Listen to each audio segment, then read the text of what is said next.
Salut à tous, c'est Ludo du Technicien du Sport à Josier. Alors aujourd'hui on va profiter d'une belle journée d'été, comme on en a beaucoup depuis le début de la saison, très chaude, pour parler sous-vêtements techniques pour le sport. Alors pour parler sous-vêtements, là en ce moment il fait extrêmement chaud, mais c'est des sous-vêtements qu'on utilise toute l'année, été, hiver, et surtout de l'importance du sous-vêtement. En fait, si vous utilisez des produits techniques, respirants, peu importe la marque, peu importe le modèle en haut, et que dessous vous avez des produits coton basiques qui vont vous faire garder l'humidité, mais vous perdez une partie de la technicité du produit du dessus et de tous les produits dessus. Donc toutes les couches doivent permettre la respirabilité et l'évacuation de l'humidité au maximum. S'il y a une couche au milieu ou en première instance, comme là pour les sous-vêtements, qui garde l'humidité, vous perdez une partie de l'efficacité sur des couches supérieures. Donc si vous avez des super vêtements très techniques en haut, mais qu'en dessous vous avez quelque chose qui ne fonctionne pas, et bien ça sert à rien. Donc en homme principalement on a du caleçon, c'est ce qu'on va trouver le plus. En femme on va trouver et du caleçon et de la culotte. Nous on travaille avec Huin et Odlo, il n'y a pas de string chez eux, mais du caleçon. Et aussi par contre on trouve aussi de la brassière, voilà, donc plusieurs types de brassières. Ça c'est donc pour les dames, c'est très important d'avoir des brassières ou des soutiens-gorge qui évacuent l'humidité, sinon on perd le bénéfice des t-shirts qui sont au-dessus.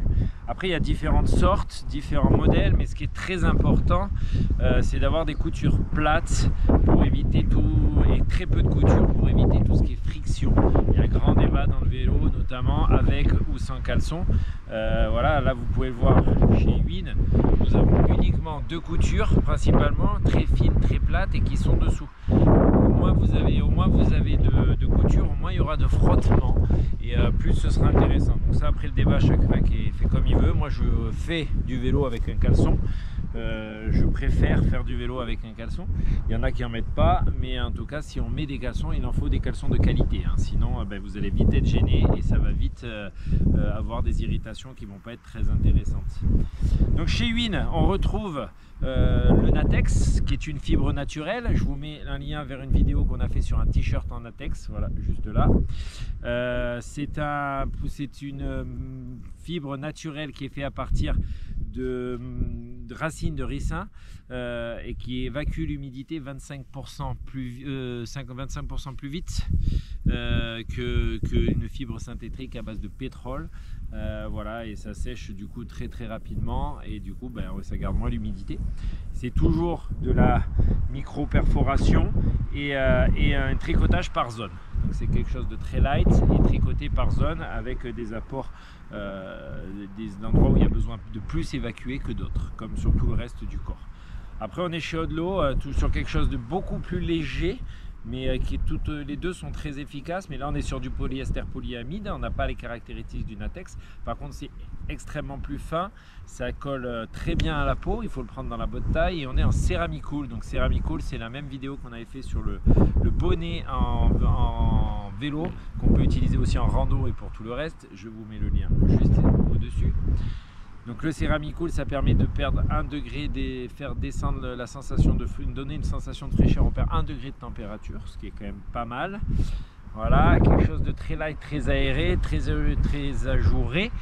Et pareil, toujours peu de couture et surtout des coutures plates qui évitent toutes les frictions. C'est pareil, là on n'a que deux grosses coutures mais plates sur le dessous et après des petites coutures sur le bord très fines. Voilà, après en femme on retrouve la culotte. Toujours en Ceramicool, polyester polyamide, très ajouré, différents coloris. Et la brassière, donc sur les brassières, on fera un tuto sur les brassières un peu plus tard. Sabrina, j'espère, le fera parce qu'elle sera bien meilleure que moi. Là, on est chez Huin, toujours en Natex, préformé et qui est avec pas cousu, justement, elles sont tricotées par zone. Il en existe, on en a chez Odlo aussi avec de la préformation pour ceux qui ont une plus grosse poitrine. Voilà, différents maintiens. moyen, peu, moyen ou fort, selon qu'on ait besoin d'avoir une poitrine maintenue ou pas. Voilà, et ça, on fera un tuto là-dessus. Mais l'importance des sous-vêtements techniques à ne surtout pas négliger quand vous faites du sport, c'est bien d'avoir des très bons vêtements en haut, mais il faut que l'ensemble de vos vêtements correspondent à ce que vous utilisez. Voilà. Donc un short, t-shirt technique et dessous un sous-vêtement de qualité avec des coutures plates. Voilà pour les sous-vêtements techniques. Bienvenue à Josier dans le col de la Bonnette en direct des Buissons pour cette nouvelle vidéo. Allez, à très bientôt. Et le technicien du sport Josier.